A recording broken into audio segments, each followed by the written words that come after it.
Hey everyone, Ryan Young, KAATARO Jiu-Jitsu. I hope you're doing well. I got a request for a video from our Facebook page over at KAATARO Jiu-Jitsu Dallas Fort Worth. So you can also send us requests for videos there as well. And I guess this one was sent to me after I did the video on loyalty. So let's kind of go into it right now. Professor, I've been following your YouTube channel for a very long time and greatly appreciate your wisdom and that you passed down. Thank you. He didn't want me to use his name, so I'm not going to use his name. I run a school myself, and I'm wondering how you deal with students who not only leave, but leave on bad terms, then open their own school and take as many students as they possibly can. Of course, this has been planned by them for quite some time, so they've been slowly but surely becoming best buddies with lots of older students. Anyway, thank you for your time, and if you feel this is an interesting topic, please make a video about it. All right. That's a tough one, because when you think about it, why do we run schools? Well, perhaps this guy's reason was to make a living.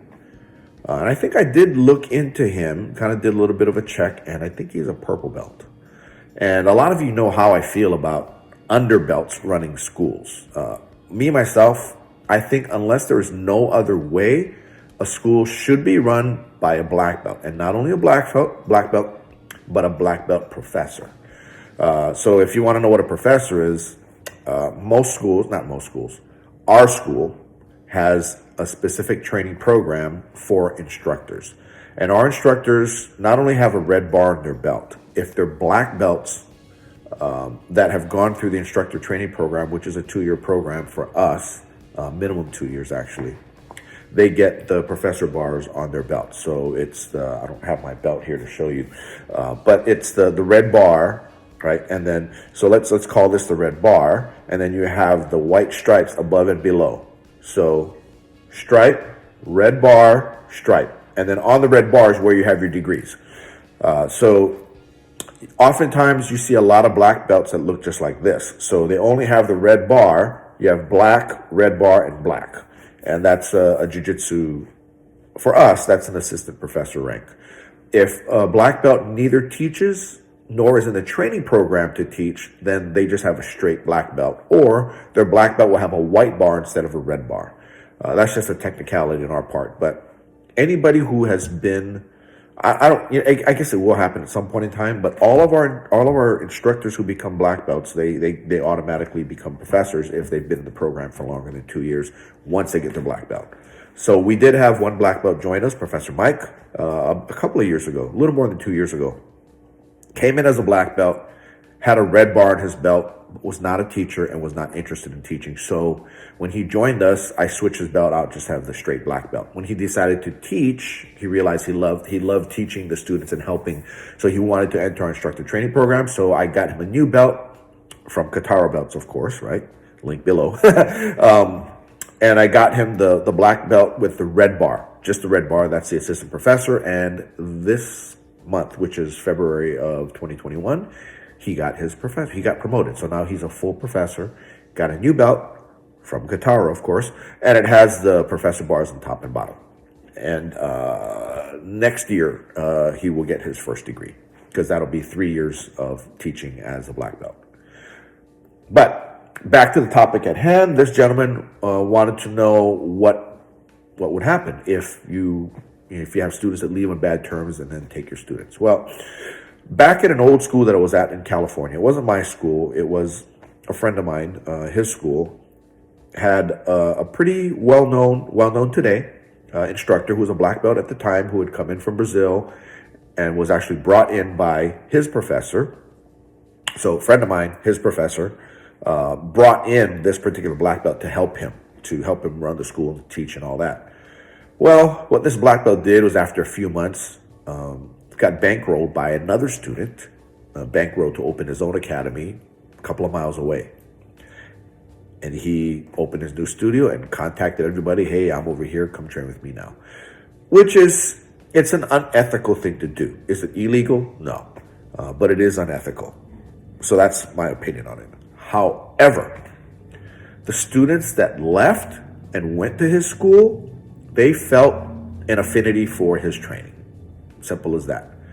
They got along and they ended up going. In fact, I actually spoke with a father and son who trained who left the first school and went to the second school and then went on to become black belts themselves under the new professor. But so what do you do if that happens? You really can't do anything. I guess you could get upset about it, but here's the way I look at it. I don't mesh 100% with everybody, right? If people have an experience with me that they like overall, then great. Then it's going to be a great relationship. However, there have been people that have joined my school and didn't like me and left. Now, have I had any of my students leave and create another school? No. However, it's going to happen one day. And do I get upset about it? No, I don't. I do things a certain way, and individuals either gravitate toward it or they are repulsed and repelled by it.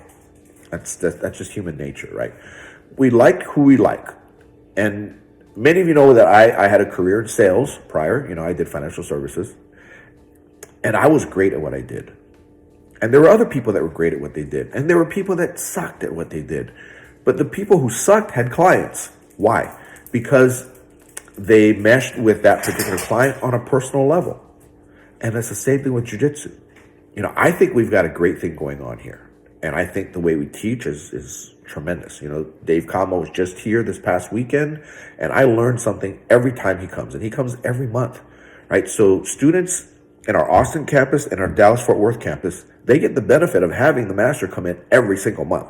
And it's not to where we charge anybody any additional for it. Dave owns all three campuses. Why would there be a charge? Well, we're not an affiliate, right? If it's an affiliate type system, then the master comes in and, you do your customary pay for seminar, all that kind of stuff. And, that's not what we do. We provide value the way we do.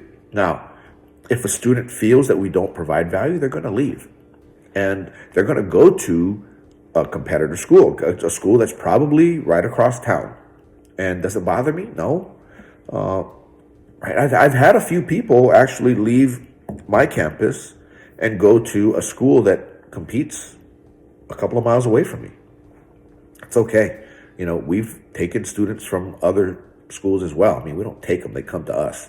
I don't market to people who are experienced jiu-jitsu trainers. The reason why is I've found that we have had several people coming from other schools come train with us.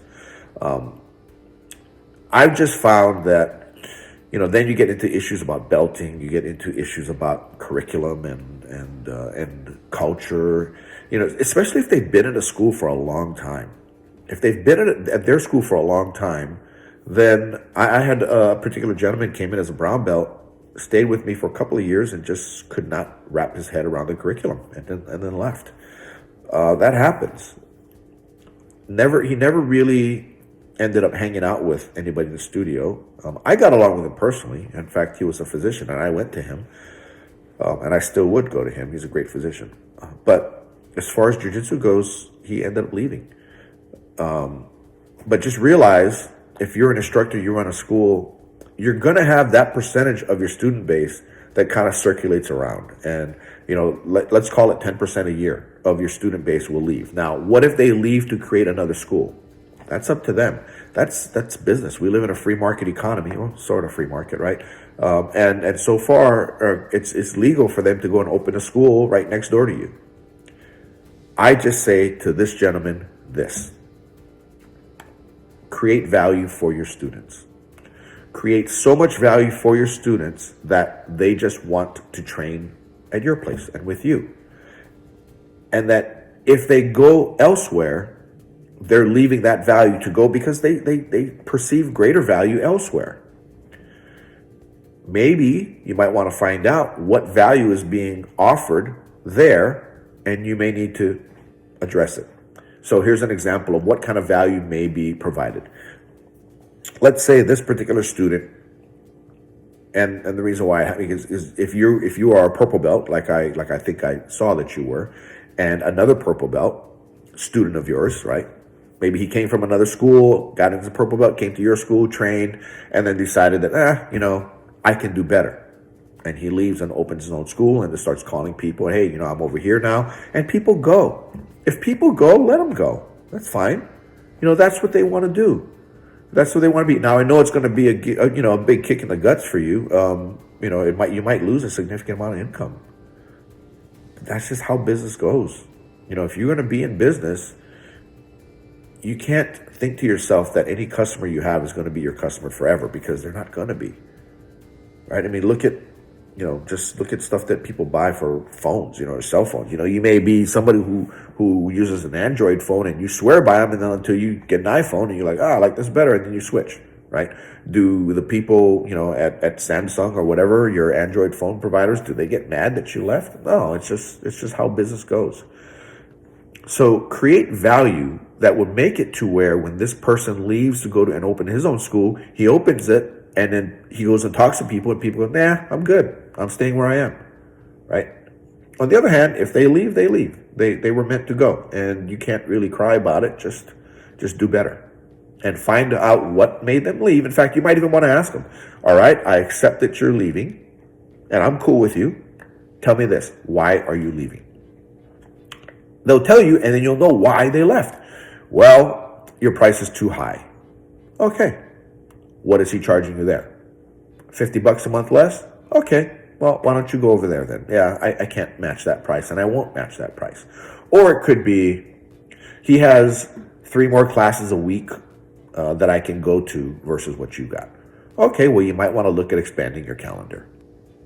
And if you don't, just know that you're going to be losing people who are looking for a more expanded calendar. Or it could be he has showers in his studio, you don't. And, I want to come and train in the middle of the day, and I want to go to work after that, and I want to go smelling like I trained. Okay, well, you might want to put showers in there, right?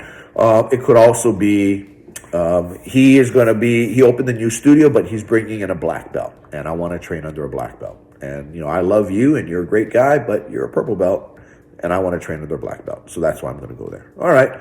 So you might want to think about, well, until I'm a black belt, this is going to happen. That same particular situation is going to happen.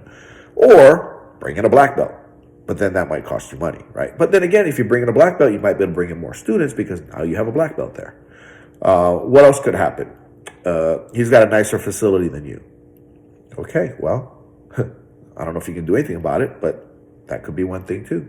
It could be he has more parking than you.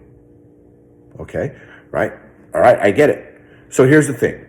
When people leave, don't get upset about it. Just find out why they left and use that as a reason for you to make yourself more valuable. Because people will switch in the absence of value. If you're not presenting or giving him a value he is looking for, when that place pops up that gives him that value he's looking for, he's going to go. Now, value isn't always money. Like I said, I gave you a number of examples that could cause a person to switch, all things being equal. Now, for us, we don't compete on price. It is what it is. I mean, Dave charges what he charges, and that's what we have to kind of live with. So if somebody goes, that school is cheaper, then okay, well, I'd love to see you back here. If you ever change your mind, just give me a call, and we'll welcome you back here with open arms, especially if they're leaving on great terms. Now, if they're leaving on bad terms, then it's probably good that they're gone anyway, right? Why have that stress in your life? I don't like to have it. If somebody leaves on bad terms, then okay, I always wish them well, but I don't want them back. Right? That doesn't tend to happen with us because we always try to treat people very fairly and not only fairly, but well. So that if they do leave, it's often because they had to relocate, or it's just maybe the jiu-jitsu they wanted to train under somebody else, which is fine too. I don't take it personally. Anyway, I hope that answered your question. And for any of you other school owners who are thinking that, see if that works for you. Anyway, you can come visit us at any of our 3 campuses. We have one in Irvine, California. We have one in Dallas-Fort Worth, Texas, and one in Austin, Texas. And you can also visit us online at KAATARO.com. You can also subscribe to our online curriculum which is expanding all the time. We've got at least a few hundred videos on there. We've got our curriculum on there, and we're adding detailed videos all the time. Anyway, that's all I got for you. Like and subscribe. Take care. Happy training. Bye now.